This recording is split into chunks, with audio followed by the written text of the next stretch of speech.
हम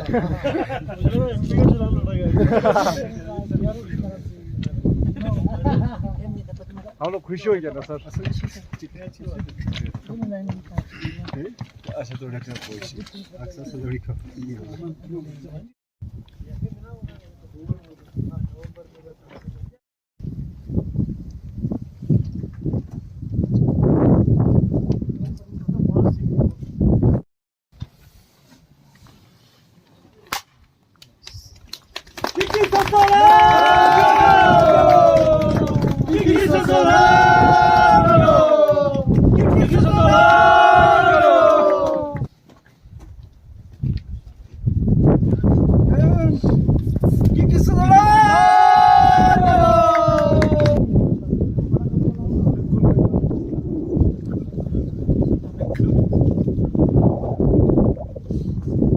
news 18 JKLH में आप सबका एक बार फिर से स्वागत करते हैं। जिस तरह हमारे जो JKLH के थ्रू ये कुछ दिन पहले आपको ये दिखाया गया था कि किस तरह से न्यू पदुम दर्शा जो बन रहा है किस तरह कनेक्ट हो रहा है, और आज बहुत ही खुशी की दिन है लद्दाखियों के लिए, स्पेशली ज़ांस्कर पीपल के लिए, जो कि आज कनेक्ट हो चुका है न्यू पदुम दर्शा। और इस वक्त हम खड़े हैं स्केल्जे बाओ नियराक्स में, जहाँ पर आज जो है कनेक्ट हो चुका है न्यू पदुम दर्शा। और इसी विषय में ज़्यादा जानकारी के लिए हम बात करते हैं कर्नल पारस रिहानी, कमांडेंट 13 टास्क फोर्स।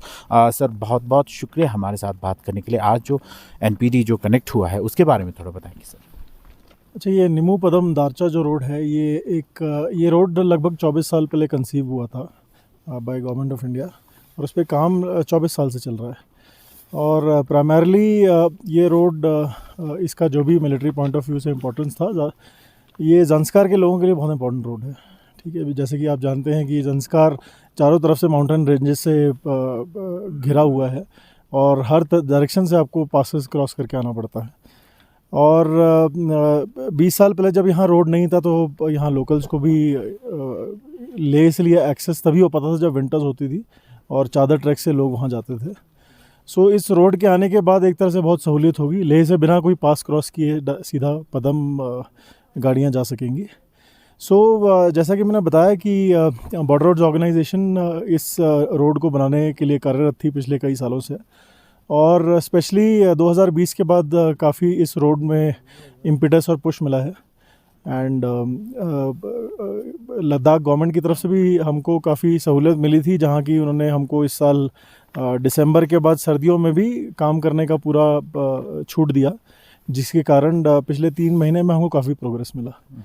और हमने सब कुछ प्लान तरीके हिसाब से अपना वर्क कैरी आउट किया था, और हमारा एस्टिमेशन यही था कि 31 मार्च तक हम बेसिक कनेक्टिविटी इस्टेब्लिश कर दें, ब्रेक थ्रू कर दें। और बिकॉज़ ये जो निराग गॉर्ज है, ये एक बहुत ही चैलेंजिंग स्ट्रेच था, टेरेन और वेदर वाइज बहुत हार्श टेरेन है यहाँ पे, और विंटर्स में यहाँ काम करना बहुत मुश्किल हो जाता है।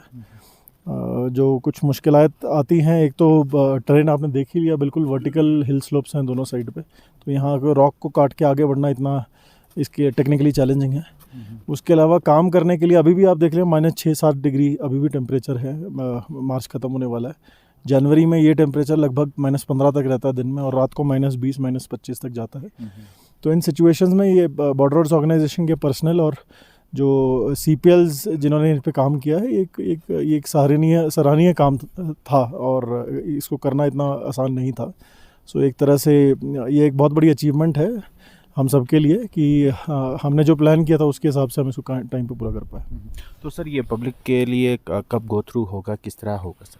हाँ जी, अभी जैसे कि मैंने बताया बिल्कुल बेसिक ब्रेक थ्रू हुआ है अभी, जहाँ पे अभी थोड़ा लाइट व्हीकल्स वगैरह चल सकती हैं। आपने देखा कि हमारा कोशिश ये रहा कि अगले 2 महीने इस रोड को और ट्रैफिक वर्दी बनाएं, बिकॉज़ अभी हमारा फोकस था आगे बढ़ना। अभी हम इस चीज़ पे फोकस करेंगे, जो ग्रेडियंट्स हैं, जो उतार और चढ़ाव है, वो एक्सेप्टेबल लिमिट्स में और जो टेक्निकल तरीके से करेक्ट है उसके हिसाब से उसको करेक्ट किया जाए, और जो मिनिमम सेफ विड्थ है रोड्स का उसको अचीव किया जाए। तो उसी हिसाब से थोड़ा बहुत टाइम लेके उसको हम रोड को खोलेंगे। तो अभी इंटेंशन तो यही है, इस रोड को अभी हम ट्रैफिक के लिए फुल्ली सबके लिए नहीं खोलेंगे, बिकॉज़ एक तो ख़तरा भी है, बिकॉज़ रोड फाइनल स्पेसिफिकेशंस में नहीं है, और दूसरा बिकॉज़ हमारे जितना इक्विपमेंट और बंदे काम पे लगे हुए हैं उसमें भी थोड़ा फिर डिस्टर्बेंस होगा अगर ट्रैफिक नॉर्मल तरीके से यहाँ चलने लगा। तो सर आने वाले दिनों में भी ऑल द सीज़न ये गो थ्रू रहेगा सर?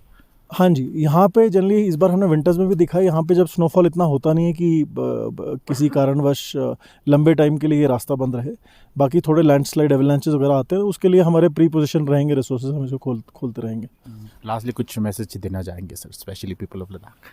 नहीं, I would just like to say thank you to people of Ladakh because हमारे जो वर्क फोर्स है उसमें जो कैजुअली पेड लेबर्स हैं वो भी बहुत लोकल्स हैं। और अभी पिछले कुछ दिनों में दिन रात काम चल रहा था, तो मैंने बहुत क्लोजली इन CPLs को भी देखा जो बाहर से भी आए और जो लोकल्स भी हैं। तो जो जिस जोश और जज्बे से इन्होंने काम किया, एक तरह से इनका एक पर्सनल क्या कहते हैं स्टेक था इसमें। तो मैं आप सबको first of all thank you भी बोलना चाहूँगा जो यहाँ के लोकल्स हैं, उनके सपोर्ट के कारण और उनके फुल फ्लेज कोऑपरेशन के बिना ये काम नहीं हो सकता था। बहुत बहुत शुक्रिया सर, बहुत बहुत शुक्रिया। अभी हमारे साथ बात कर रहे थे commander 13 task force colonel sir. सबसे पहले तो मैं आप लोगों का शुक्रगुजार यहाँ पर आए हैं। तो मैं एक यहाँ के नेरा के रहने वाला हूँ, तो यूथ के हिसाब से मैं सभी जिन्होंने भी ये इस रास्ते के लिए, जिन्होंने भी ये कनेक्टिविटी के लिए, जिन्होंने भी इस नेमो दर्चा पादुम के रोड के लिए संघर्ष किया, जिन्होंने भी इनके लिए सपोर्ट किया, उन सभी लोगों को मैं तहे दिल से शुक्रिया अदा करना चाहता हूँ। जैसे MP साहब है, जो हमारे CC साहब है, जो फॉर्मर हमारे MP साहब, हमारे यहाँ जो सिंगेलालों के जितने भी बसियाँ हैं, उन सब को मैं लोकल्स लोगों को तहे दिल से शुक्रिया अदा कहना चाहता हूँ, क्योंकि बिना लोकल्स और उनके सपोर्ट के बिना ये काम पूरा नहीं हो पाता। तो इसलिए मैं सभी वासियों को तहे दिल से शुक्रिया अदा करता हूँ, क्योंकि ये जो आज का जो दिन है हमारे लिए एक बहुत खुशी के दिन है। और क्योंकि आप देख सकते हैं कि अभी हम जो है कि सिंगेला लोग तो जितना भी एरिया है वहाँ के वासी जहाँ यहाँ पहुँचने के लिए अभी हम 235-240 अप्रॉक्स इतना किलोमीटर हम वहाँ से घूम के आते हैं। तो अभी जो यहाँ से जो नया कनेक्टिविटी है, इसको हम जैसे 100 किलोमीटर या 120 किलोमीटर के रेंज में हम ये कवर कर सकते हैं। तो ये जितना टाइम कंज्यूम हो रहा है, तो इसके लिए तो जिसने भी हमारे यहाँ इस रोड के लिए सहयोग दिया, उन सभी को हम तहे दिल से शुक्रिया अदा करते हैं। जय हिंद। बहुत बहुत शुक्रिया सर। अभी जैसे कि हमने बातचीत की कि न्यू पादुम रोड दर्शा का जो कनेक्टिविटी बनने से कितना फ़ायदा मिलेगा, वो अपने जो बातें हैं वो हमारे साथ रख रहे थे। साथ ही साथ आपको बताता चलूँ कि ये जो रोड है जो BRO 114 RCC द्वारा एग्जीक्यूट किया गया था, बनाया गया था, और आज जो है ये न्यू पादुम दर्शा यानी NPD जो है आज कनेक्ट हो चुका है, हो गया है, और बहुत जल्द आने वाले दिनों में भी ये लोकल्स के लिए भी ये गो थ्रू कर दिया जाएगा। कैमरामैन सोनम रंजन के साथ ग्राउंड रिपोर्टिंग 0 से न्यरक से लेह लद्दाख।